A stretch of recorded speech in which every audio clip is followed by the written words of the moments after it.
जय जगन्नाथ पिलामाने समस्तंको आजिर वीडियो को स्वागत। तुम साहित्य बहिर पाठ 2 हॉकी ए चैप्टर टिर प्रश्न उत्तर गुडी को आलोचना करनेबा।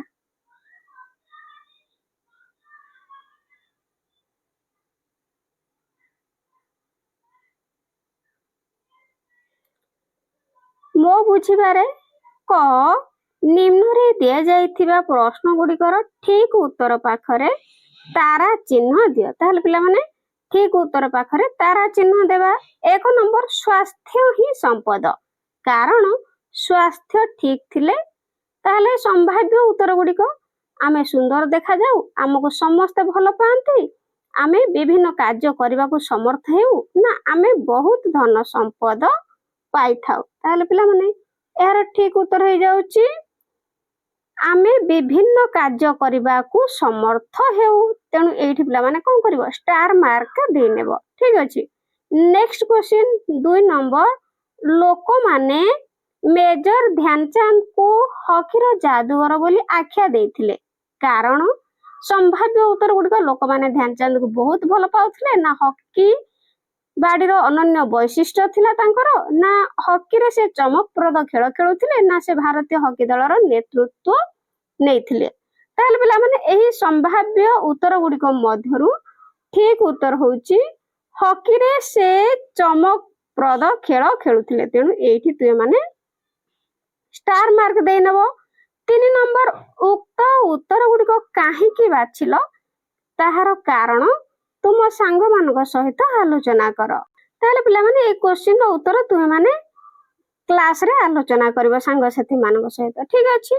नेक्स्ट मिली मिसी जोड़िबा। पाठरु किछि मनोनीत शब्द निम्न रे दिया जाइछि, निज दल रे एहा ऊपर आलोचना करी से गुडी को ठीक अर्थ बा व्याख्या सहित जोड़। एथि पई आवश्यक पड़िले तुम इंटरनेट अभिनेट बा शिक्षक मानक सहायता नै परिबो। ताहले शब्द तार अर्थ किबा प्रसंग व्याख्या सहित आमे जोड़ी नेबा। ठीक अछि। ताहले देखो 1 नंबर रे देछि झांसी। ताहले पिला माने झांसी शब्द सहित आमे अर्थ किबा प्रसंग को व्याख्या करिबा। ठीक अछि। ताहले एटा पिला माने आमे जोड़ी देबा। एठी झांसी होउछंती हॉकी खेलाड़ी ध्यानचंद को जन्म स्थान अटे। Next 2 number hockey stick. ताहले हॉकी स्टिक पिला माने होउछि एक सहित जोड़िबो हॉकी खेलाड़ी हाथ रे धरी खेलुथिबा बाडी को बुझाय। Next 3 number Tokyo. ताहले टोकियो होउछि एक शहर। ठीक अछि। 6 नंबर पॉइंट सहित जोड़िबो एहार राजधानी होउछि एहा होउछि पिला माने जापान रो राजधानी होउछि के टोकियो। ठीक अछि। नेक्स्ट 4 नंबर व्यायाम। ताहले व्यायाम जोड़िबा एडी 2 सहित नियमित शारीरिक अंग चालना रो कौशल। ठीक अछि। नेक्स्ट 5 नंबर माइकेल किंडो। ताहले माइकेल किंडो होचंती एडी 4 सहित जोड़िबो ओडिसा रो जने हॉकी खेलाड़ी। से 1975 मसिया रे अनुष्ठित विश्व हॉकी प्रतियोगिता रे भाग नै भारत को विश्व विजयी करथिले एवं तांकर घर ओडिसा रो सुंदरगढ़ रे अवस्थित। नेक्स्ट पिला माने 6 रे ओलंपिक। ताहले ओलंपिक तुय माने जानिचो एहा एक अंतर्जातीय खेल बा अनुष्ठान हला। एहा एक अंतर्जातीय खेल अनुष्ठान। एहा प्रति 4 वर्ष रे थरे खेला जाय पिला माने की ओलंपिक। नेक्स्ट वाक्य संपर्कित आलोचना। ताहले उक्त विषयरु मनोनीत किछि वाक्य निम्न रे दिया जायछि, एहा को ध्यान रे सह पढ एवं एहा ऊपर चिंता करो तुमे एहार अर्थ कोन बुझिलो दल रे आलोचना करी लेख। ताहले क स्वास्थ्य हमर अमूल्य संपद। ताहले एको आलोचना करिबा। उत्तर स्वास्थ्य भल रहिले आम मन भल रहे, आमे विभिन्न कार्य करने को समर्थ हेउथाउ। व्यायाम क्रीड़ा और शारीरिक परिश्रम द्वारा आम स्वास्थ्य भल रहे। सुषम खाद्य विशुद्ध जल शुद्ध वायु और आलोक आमको सुस्थ और सतेज रखे। ख दर्शक वृंद तांकु एक स्वर रे हॉकी खेलर जादूगर बोली आख्या देथिले। उत्तर भारतीय हॉकीर गौरव मूल ଧ୍ୟାନଚାନ୍ଦଙ୍କ ଅବଦାନ ରହିଛି। ବାଲ୍ୟକାଳରୁ ତାଙ୍କର ହକି ପ୍ରତି ବିଶେଷ ଆଗ୍ରହ ରହିଥିଲା। ତାଙ୍କ ଦ୍ୱାରା ଗଠିତ ହକି ଦଳ ଦେଶ ବିଦେଶରେ ବିପୁଳ ବିଜୟ ହାସଲ କରିଥିଲା। 1936 ମସିହାରେ ବର୍ଲିନ ଠାରେ ଅନୁଷ୍ଠିତ ଅଲିମ୍ପିକ କ୍ରୀଡ଼ାରେ ସେ ଭାରତୀୟ ହକି ଦଳର ନେତୃତ୍ୱ ନେଇ ସ୍ୱର୍ଣ୍ଣ ପଦକ ପ୍ରାପ୍ତ ହୋଇଥିଲେ। ତାଙ୍କର ଅସାଧାରଣ କ୍ରୀଡ଼ା ନୈପୁଣ୍ୟ ଓ ଚମକପ୍ରଦ ଖେଳ ଦେଖି ଦର୍ଶକମାନେ ତାଙ୍କୁ ହକିର ଯାଦୁକର ଆଖ୍ୟା ଦେଇଥିଲେ। ବୁଝି ବିଚାରି ଲେଖ। ପ୍ରସଙ୍ଗଟିକୁ ଆଉ ଥରେ ପଢ଼ ଏବଂ ନିମ୍ନରେ ଦିଆଯାଇଥିବା ପ୍ରଶ୍ନ ଗୁଡ଼ିକୁ ବୁଝି ଉତ୍ତର ଲେଖ। କ. କ୍ରୀଡ଼ା ଦ୍ୱାରା ଆମର କି ଉପକାର ହୁଏ? ଉତ୍ତର, କ୍ରୀଡ଼ା ଆମ ଶରୀରକୁ କର୍ମଠ ଓ ବଳିଷ୍ଠ କରେ। ଏହା ଦ୍ୱାରା ଆମେ ଘନ ଘନ ପ୍ରଶ୍ୱାସ ନେଉ ଓ ଆମ ଶରୀର ପ୍ରଚୁର ଅମ୍ଳଜାନ ପାଇଥାଏ। ଶରୀରର ମାଂସପେଶୀ ଦୃଢ଼ ହୁଏ। ଶରୀର ଗଠନ ସଙ୍ଗେ ସଙ୍ଗେ କ୍ରୀଡ଼ା ଆମକୁ ଆନନ୍ଦ ପ୍ରଦାନ କରିଥାଏ। ଖ. ଝାନ୍ସୀ ବୀର କିଏ? ହକି ଖେଳ ପ୍ରତି ତାଙ୍କର ଅବଦାନ ସମ୍ପର୍କରେ ଲେଖ।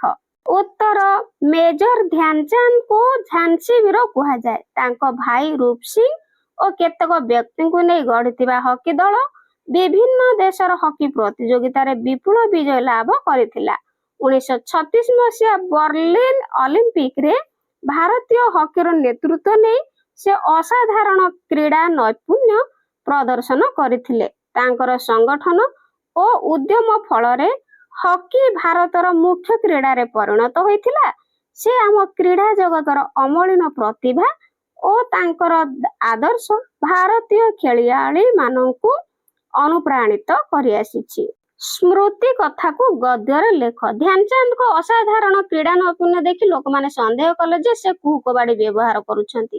ଉକ୍ତ ବାକ୍ୟଟିକୁ ପଢ଼ିଲେ ଏମିତି ଲାଗେ ଯେପରି ଲେଖକ ଧ୍ୟାନଚାନ୍ଦଙ୍କ ଅସାଧାରଣ ଦକ୍ଷତାକୁ ପାଠକଙ୍କ ସହ ପରିଚିତ କରାଇଛନ୍ତି।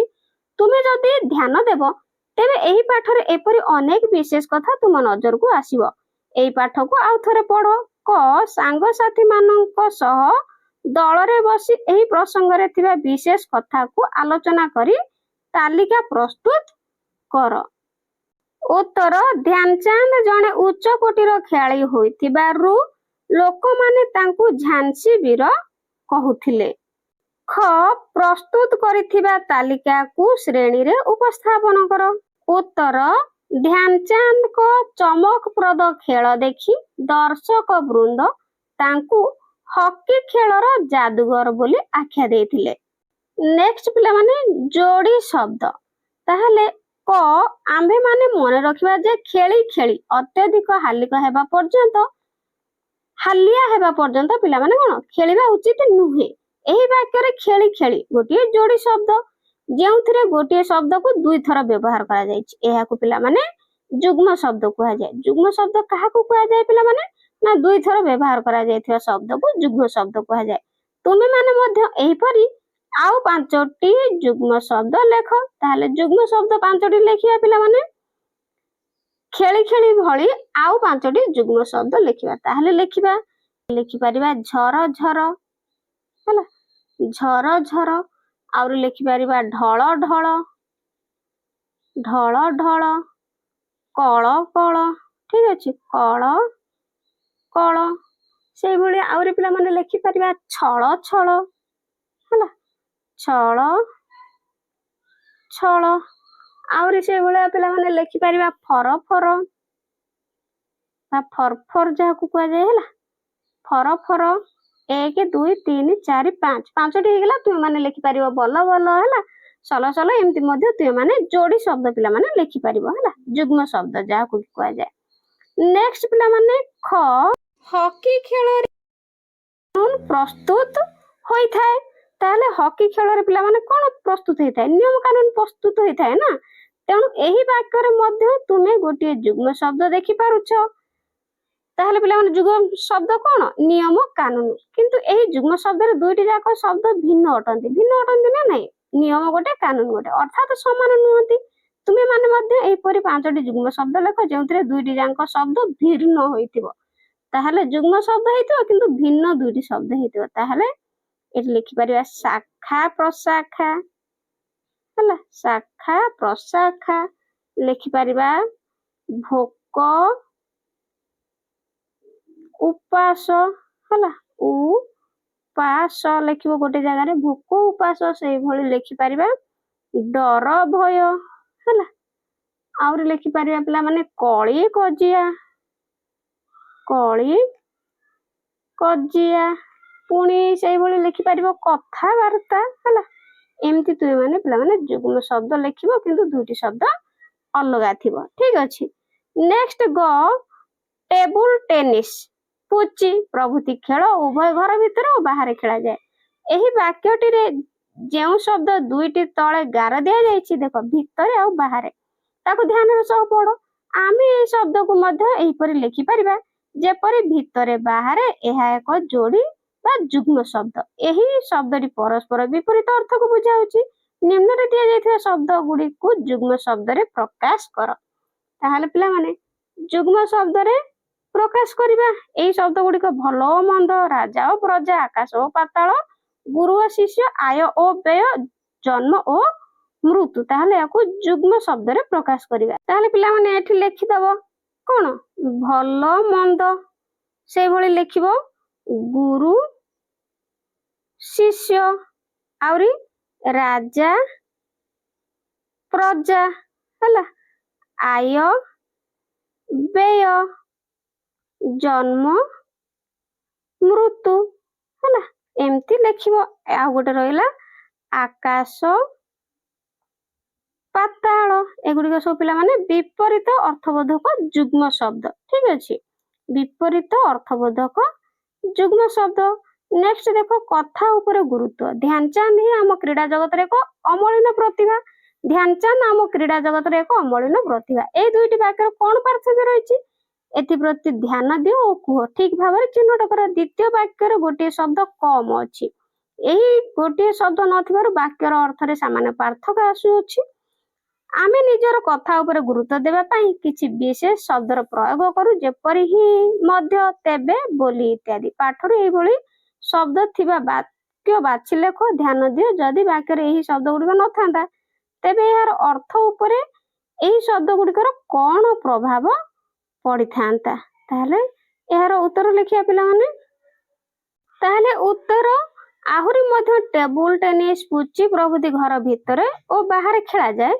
ଦୁଇରେ ସେ ଏଡେ ପ୍ରସିଦ୍ଧି ଅର୍ଜନ କରିଥିଲେ ମଧ୍ୟ ତାଙ୍କ ମନରେ ତିଳେ ହେଲେ ଗର୍ବ ନଥିଲା। ତିନିରେ ଅନେକ ପ୍ରକାର ଖେଳ ଥିଲେ ହେଁ ମୁଖ୍ୟତଃ ଏହାକୁ ଦୁଇ ଭାଗରେ ବିଭକ୍ତ କରାଯାଇପାରେ।